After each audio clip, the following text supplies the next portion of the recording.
una ecología sin una intención social de inclusión, en donde todos quepamos, termina siendo una jardinería universal, digamos, ¿no? Que no termina de cambiar mucho, ¿no?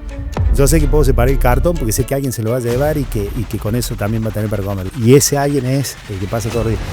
La gente de nuestros barrios que hace este tipo de cosas, porque por ahí no consiguen trabajo en otros lugares, pero que lo hace también con dignidad para dar comer a su familia, también son héroes sociales, ¿no? Por eso son los que de alguna manera nos están ayudando a cuidar el planeta. Con lo que juntamos en 4 meses de ese solo contenedor, hicimos una casa, con las botellas que se juntaban solamente en un colegio. Digo, el día que dejemos de cuidar o de intentar algo con el más frágil, dejamos una parte de nuestra humanidad.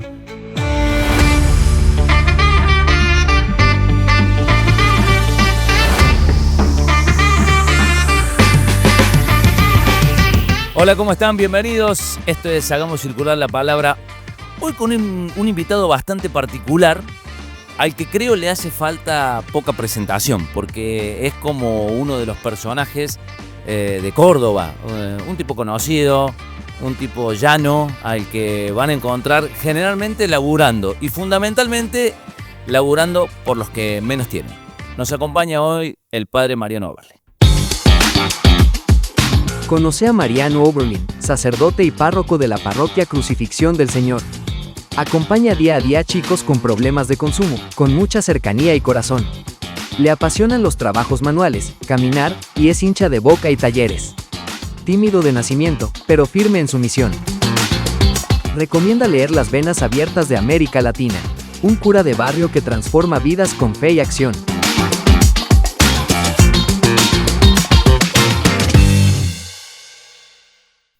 Hola, padre, ¿cómo andamos? ¿Cómo andan, che? ¿Todo bien? Gracias. Bien, gracias por la invitación, por la presentación. No, gracias. Tranquilo, gracias a Dios. Gracias a vos por tomarte el tiempo de venir entre todos, voy a decirlo así, liso y llano, entre todos los quilombos diarios, tomarte el tiempo para venir a charlar con nosotros. No, me gusta. Decía, un invitado particular porque este es un espacio donde hablamos mucho de economía circular, de energías renovables, de movilidad eléctrica. Por ahí alguien dice, ¿qué tiene que ver el padre Oberlin? Y sé que tenés un compromiso muy especial con todas estas cuestiones en el lugar donde te toca laburar diariamente, ¿no? Sí, a ver, la génesis de por qué estamos involucrados un poco en esto tiene que ver originalmente, después se fue desarrollando por otros lados, pero con que toda la costanera de la zona de donde estaba ubicado el barrio, la zona del río donde está ubicado el barrio, era como un gran basural, ¿no? Entonces, desde el comienzo, cuando empezamos a trabajar, especialmente con chicos, que a su vez también chicos con problemas de consumo, que son como el descarte de la sociedad para muchos, dijimos, che, tenemos que intentar, haber dicho a lo bruto, así, reciclar la vida de estos changos, y por ahí, lo que era un problema, que era todo ese basura, dijimos, a lo mejor esto puede ser parte de la solución, ¿no? Porque digo, por ahí si uno empieza a transformar la basura, lo que para muchos es basura, capaz que con eso encontramos también una fuente de trabajo para que estos changos se puedan reinsertar en la sociedad. Bueno, después finalmente la provincia hizo una obra gigante ahí de recuperar la costanera, pero empezamos a desarrollar algunas cosas que después fueron tomando por ahí algunos rumbos en esa línea, pero con otras direcciones también, como por ejemplo construir casas con botellas de plástico, con la tecnología 3C de Luca Recalde, reciclar plástico para producir madera. Personaje, Luca. Sí, tremendo. Anoche estuve comiendo un asado. Después, hacer madera plástica y con eso mobiliario urbano para plazas y cosas así. En este momento estamos haciendo otro tipo de trabajo con algunos de los chicos, entonces hace un tiempito lo tenemos medio abandonado eso, pero está la máquina, está todo, y queremos, una vez que nos podamos reorganizar de nuevo, retomar eso. Pero la verdad que ha sido espectacular, no solo porque fue una posibilidad muy linda de trabajo para los chicos, sino además por todo el simbolismo que hay detrás, ¿no? Esto que parecía que no servía para nada, que se recupere y termina siendo algo que en el caso de las botellas, algo tan precioso y sagrado como una vivienda, como el techo para alguien, en el caso de las maderas plásticas, algo que puede terminar siendo una mejora en la infraestructura urbana, como un banco de una plaza, que embellece un lugar. Dijimos, esto también es símbolo de la vida de estos changos, ¿no? Es decir, changos que por ahí sentían que su vida ya no daba para más y que de golpe empiezan como a resurgir y por otro lado, una de las cosas que hemos venido también como charlando con mucha otra gente, por supuesto que no es que una ocurrencia nuestra, pero hemos venido charlando mucho y que el Papa en la encíclica Laudato Si de alguna manera lo va diciendo, es que también el trabajo de la gente que se dedica a limpiar el planeta, si se quiere, por ahí es muy mal visto, muy mal remunerado, ¿no? Por ahí el cartonero generalmente se lo ve como mirá, el villero, qué sé yo, y están haciendo una obra sagrada para el planeta, ¿no? O sea, más allá de que ellos lo hacen también para tener la monedita para comer, que es un trabajo absolutamente digno, en ese trabajo que a ellos les da de comer, están también ayudándonos a cuidar el planeta, estamos invirtiendo en una casa más sana para todos, ¿no? Entonces digo, también una de las cosas que venimos planteando desde que empezamos a hacer este tipo de cosas es, che, la gente de nuestros barrios que hace este tipo de cosas, porque por ahí no consiguen trabajo en otros lugares, pero que lo hace también con dignidad para dar de comer a su familia, también son héroes sociales, ¿no? Por eso son los que de alguna manera nos están ayudando a cuidar el planeta, ¿no? Todo esto que estás contando me dispara muchas cuestiones. La primera que se me ocurre pensar y lo pongo sobre la mesa, digo, para que lo charlemos, por ahí en el imaginario puede quedar instalado que el tema del reciclaje, de que separemos la basura de lo orgánico y lo inorgánico y todo demás, es una cuestión solamente de gente que tiene poder adquisitivo. Bueno, esto no es, de base ya no es así.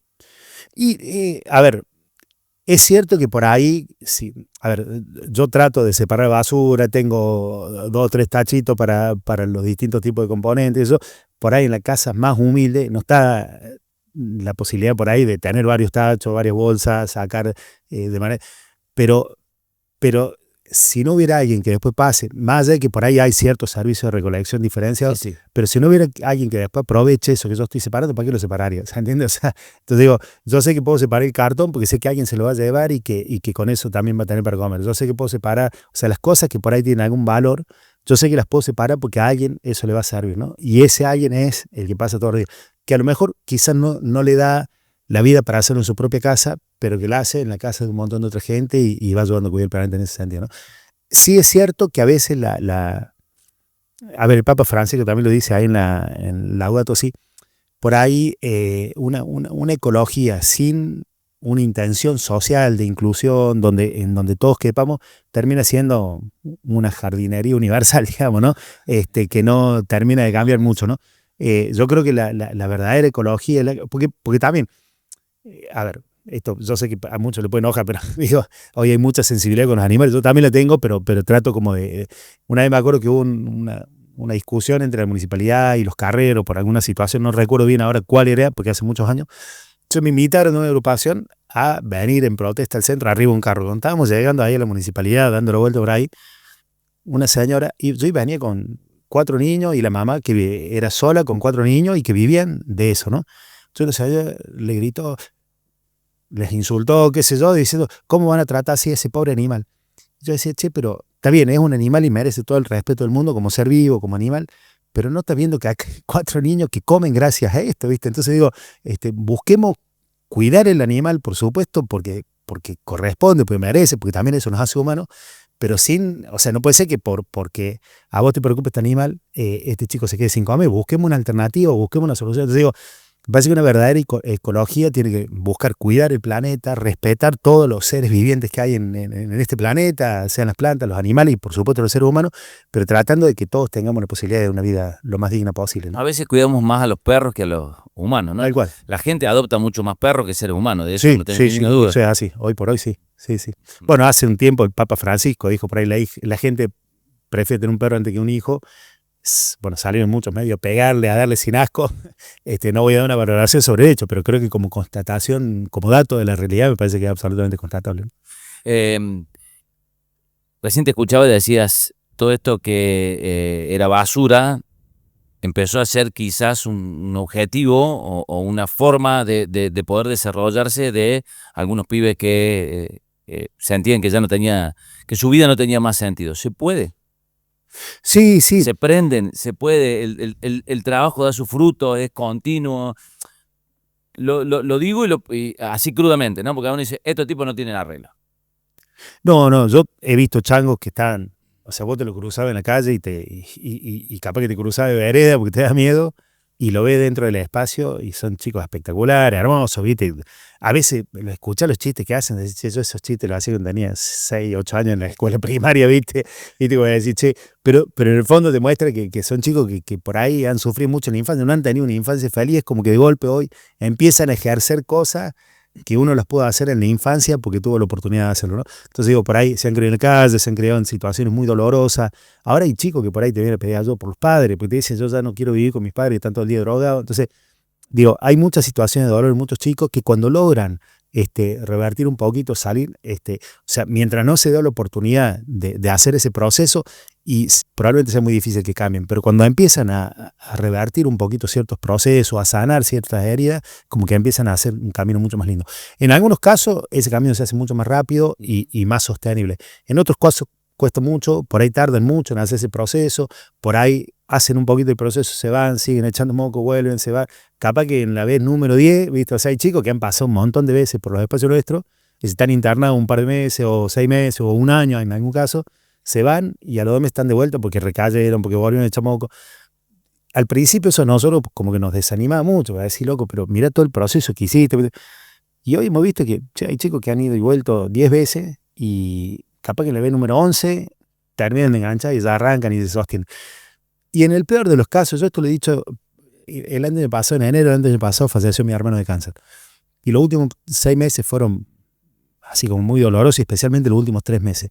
Y mientras peor se ponía y mientras más irreversible era la cuestión, y como que más nos organizamos entre los hermanos, somos varios hermanos, gracias a Dios, y los hijos de él, para cuidarlo las 24 horas. O sea, mientras peor estaba, más lo cuidábamos, ¿no? Porque sentíamos que estaba más frágil y que más necesitaba. Yo digo, aún si alguno de estos changos no va a lograr salir nunca de esto, merece cuidado, ¿no? O sea, por él, porque es un ser humano, porque es una vida, y por nosotros, porque el día que dejemos de cuidar el frágil, dejamos de ser humano. Hay no recuerdo el nombre, pero entiendo que una antropóloga que en una clase de antropología le pregunta a los alumnos cuál fue el primer signo de una sociedad, de una civilización. Entonces alguna decía, bueno, las armas, una lanza, una punta de lanza, otro, una herramienta, algo para golpear y partir una piedra, el otro no sé qué. Y dice, el primer signo fue un fémur quebrado y soldado, ¿no? Porque dice, un fémur quebrado, la única posibilidad que se suelde es en una pierna viva, digamos. O sea, si se quiebra y se muere la persona, no se puede soldar. Entonces, tiene que haber estado una pierna viva. Y en las culturas cavernícolas, digamos, la única posibilidad de que una persona sobreviviera a un fémur quebrado era que alguien lo asistiera. O sea, porque no podía salir a buscar comida, porque no podía defenderse de un animal. Entonces, el primer signo de una sociedad, de una civilización, de una cultura, es ese fémur quebrado y soldado. Que es decir, que hubo una comunidad que sostuvo el que estaba más frágil, ¿no? Digo, eso yo creo que es lo que nos hace humanos, ¿no? Digo, el día que dejemos de cuidar o de intentar algo con el más frágil, dejamos una parte de nuestra humanidad. Y ahí está esto del Laudato Si, ¿no? Y de la casa común y de la posibilidad de darle a aquellos que quizás no tienen, con todo este reciclaje y con toda esta labor cotidiana, la posibilidad de tener un techo que es, me parece lisa y llanamente, un elemento, una cuestión de dignidad, ¿no? Sí, absolutamente. Sí. Había una publicidad que hacían los de, creo que un techo para mi país, me parece, sí, que estaba por allá por los Sabatini, que yo pasaba, siempre le veía y me parecía interesante, decía, cuando tenés techo, no tenés techo, ¿no? O sea, como diciendo, cuando tenés un techo donde vivir, es como que tu vida se... Yo me acuerdo que yo le ayudaba mucho al cura Vasco, allá en la Villa Angelelli, ayudaba mucho, iba cuando podía, hacía lo que podía, que era mi alcance, y había un hombre que era paradero y vivía en la villa, en una casita de chapa, e hicieron el barrio Angelelli, que mucha gente criticaba porque decía, le hicieron las casas en la Loma del Ñaupe y qué sé yo, y que era una casa chiquita, no sé.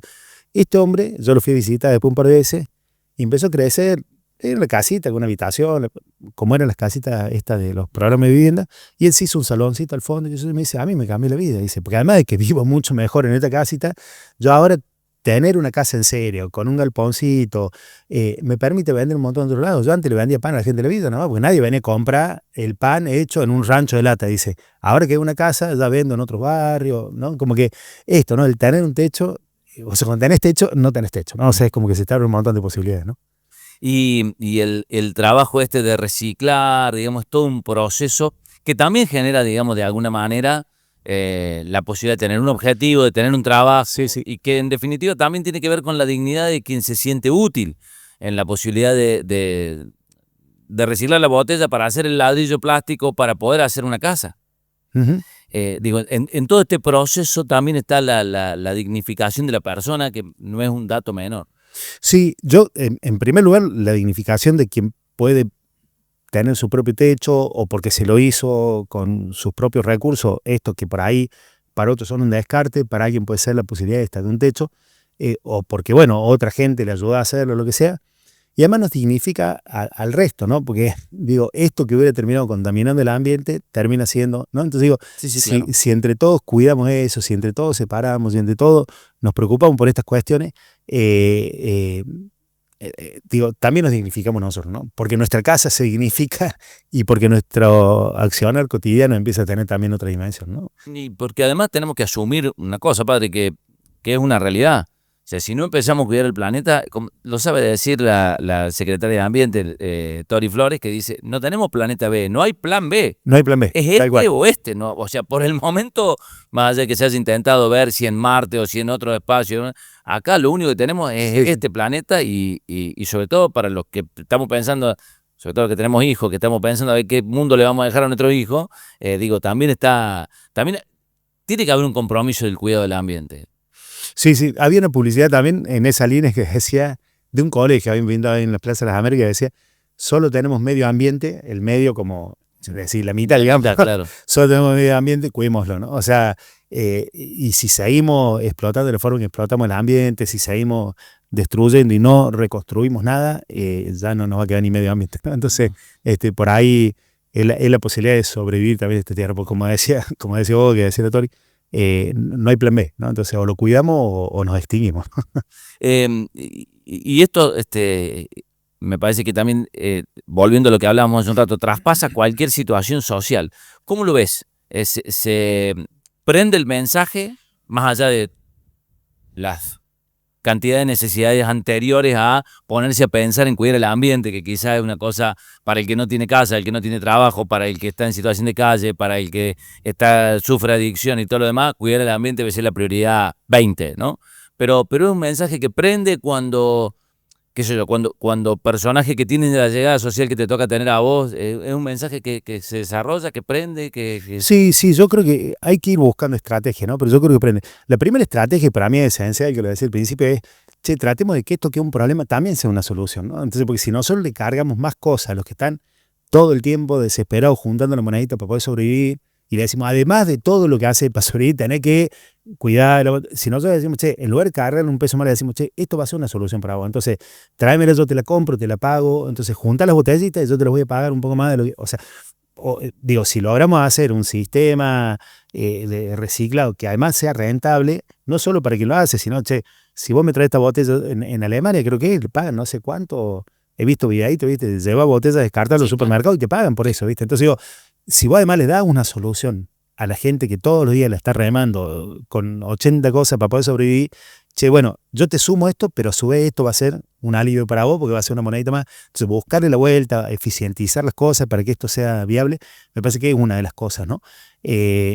Yo digo, ir buscándole esto, de que esto que es un problema sea una solución aún para aquellos que es un problema, ¿no? O sea, si vos vivís en un barrio que está rodeado de basurales, es costosísimo levantar toda esa basura y qué sé yo, pero si vos decís, che, pero esta basura a partir de ahora va a tener un valor y lo más probable es que la misma gente que por ahí tiraba la basura la termine usando de otra manera y terminemos resolviendo. Bueno, digo,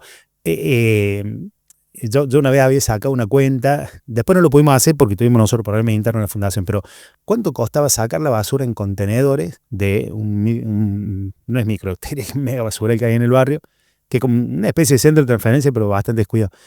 Y yo decía, che, con toda la plata que se usa para sacar entre pala mecánica y contenedor esa basura de ahí, si nosotros podemos reciclar, decir, che, la leña blanda, por ejemplo, no tiene valor, digo, leña blanda y además variada, no tiene un valor de venta.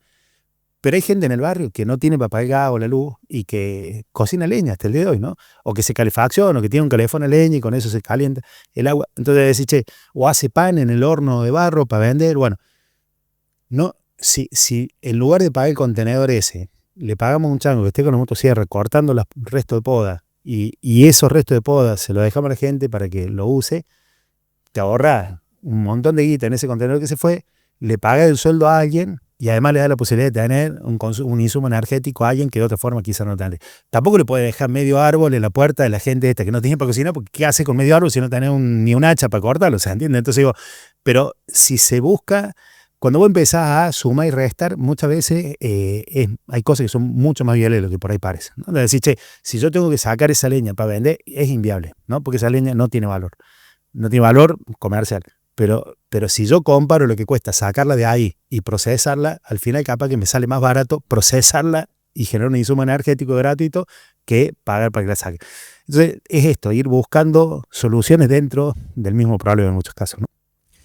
¿Cómo ves la respuesta del resto de la sociedad cuando ocurren estas cosas o cuando por ahí se genera un producto que está hecho a base del reciclaje que se hizo en una zona como la que te toca trabajar, en una zona más vulnerable, y de golpe salís a, de alguna manera, comercializar esos productos? Yo, en general, la gente lo recibe muy bien. O sea, en general, no te digo que todo el mundo, por supuesto, pero en general la gente lo recibe muy bien, incluso a la hora de comprar. Por ahí hay gente que está dispuesta a comprar esto, aunque por ahí tenían visto otra cosa, porque sabe que con esto está cuidando el ambiente y todo. En algunos casos es más barato, en algunos casos es un poquito más caro, porque depende del tipo de procesamiento que necesite, pero aún en los casos en que es un poquito más caro y aunque la expectativa de la persona fuera otra, dice, che, yo voy a apostar por esto porque quiero cuidar el ambiente, ¿no?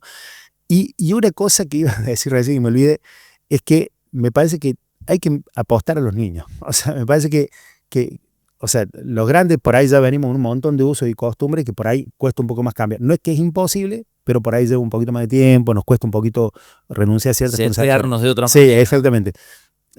Los niños es impresionante. Nosotros hemos construido estas casas con botellas de plástico y nos habían donado como una botella gigante así, hecha de metal, digamos, que era un contenedor para botella, ¿no? Era como si fuera un basurero gigante con forma de botella, que era contenedor para botella.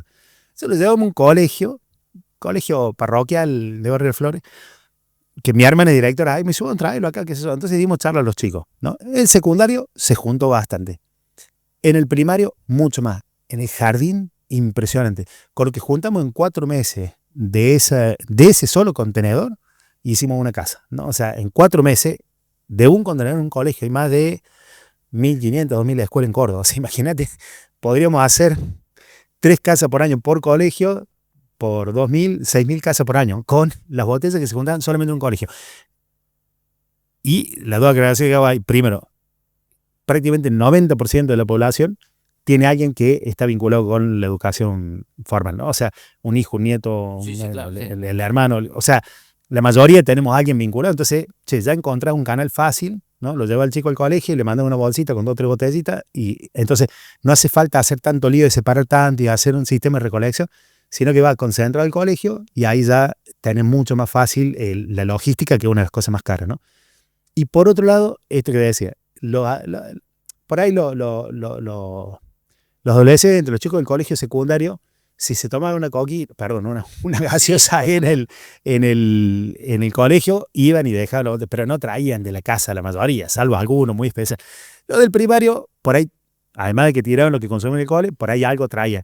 Ahora, los del jardín, los padres nos decían todos los días, chiquito de 4 o 5 años, mami, la botella que tengo que llevar al jardín, o sea, todos los días el chiquito le tallaba la cabeza a los papás para que le junten la botella para llevar al colegio, ¿no? O sea, sí, es el futuro, ¿no? O sea, si empezamos por ahí, tenemos asegurado el futuro. No es solamente que ese es el futuro, sino que me da la sensación, o siempre lo charlamos, que hay una cuestión de efecto contagio. Es decir, si el que está al lado mío lo hace, y bueno, un poco me empuja a mí a que yo también lo haga, porque si él lo hace, ¿cómo yo no lo voy a hacer, digamos? Por una cuestión también de asumir si él asumió el compromiso, ¿cómo no lo asumo yo? Entonces, si los chicos empiezan con esto, por ahí a los más grandes nos contagian y nos vamos aprendiendo más fácil, ¿no? Sí, tal cual. Entonces yo creo que hay que pensar estrategia, hay que cotejarla con la realidad, porque por ahí vos podés pensar una estrategia en un escritorio que puede ser espectacular, pero en realidad no hay forma de En los papeles todo es mucho más simple que en la práctica, ¿no? Sí. Si te tocara decirlo y vivirlo. Pero a su vez,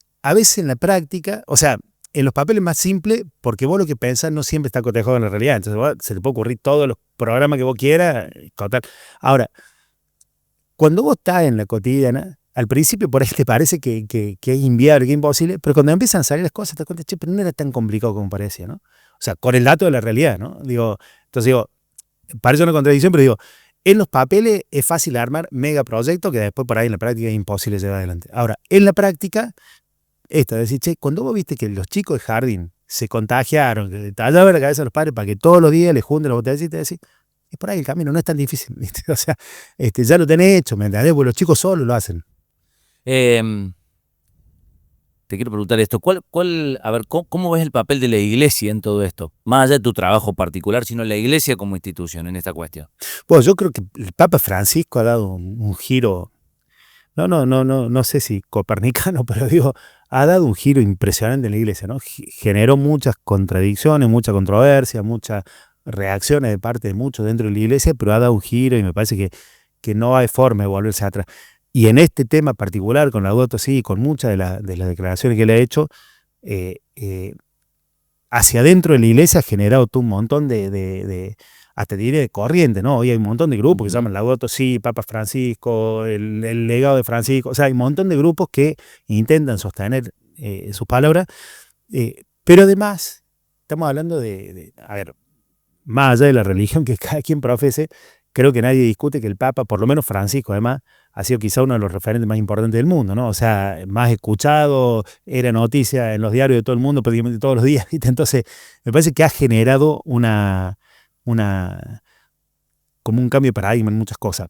Que hoy hay muchos líderes políticos que lo discuten, que están volviendo para atrás en algunas cosas, pero yo creo que eso ya quedó sembrado, ¿no? Entonces, en algún momento, esa semilla que él plantó va a crecer, va a florecer y va a dar fruto, ¿no? Pero me parece que ha dejado una siembra impresionante. Digo, después la iglesia es una institución muy grande, digamos, entonces tenés de todo, ¿no? Tenés sectores mucho más conservadores, más progresistas, más preocupados por el ambiente o más industrialistas, no sé qué parece. Digo, dentro de la iglesia, como en cualquier sociedad, bueno, la iglesia es una institución con mucha gente y desparrama en muchos lugares del mundo, entonces tenés de todo, ¿no? Pero me parece que el legado de Francisco ha dado un giro de concepción, de conciencia y que tarde o temprano termina dando fruto, ¿no? ¿Hay Oberlin para rato todavía? Eso, Dios sabrá. No, pero te quiero decir, dedicándote a todas estas cosas que... No, sí. No, yo la verdad que no me imagino haciendo otra cosa, digamos, es lo que me apasiona. Yo hace 2 años le pedí al obispo que me quería cambiar de parroquia, por lo menos estaba con medio botado, medio que sentía, pero con la intención de, bueno, a donde vayas a ir. Hacer lo mismo en otro lado. Claro, no sé si lo mismo, pero, a ver, tampoco es que yo fui, una de las cosas que nosotros hacemos de que yo llegué es trabajar con un chico con problema de consumo, ¿no? Acompañándolo. No es que yo fui con la idea de hacer eso, ¿no? Yo llegué y los primeros 3 responsos que me tocó hacer fue responso de la oración que hacemos los curas, las personas cuando mueren. Fue a 2 chicos de 17, 19 años que se habían suicidado después de un episodio de consumo y una nenita de 4 años que la ahorcaron y que en ese momento decían, no sé cómo terminó la causa judicial, no quiero ser responsable y hablar de cosas que no conozco, pero que salía en todos los medios. En ese momento yo recién llegando escuchaba eso, que la habían ahorcado por un ajuste de cuenta entre trans, ¿viste? Si fue así o no, no sé, no quiero acusar a nadie, pero digo, era lo que se decía en los medios en ese momento.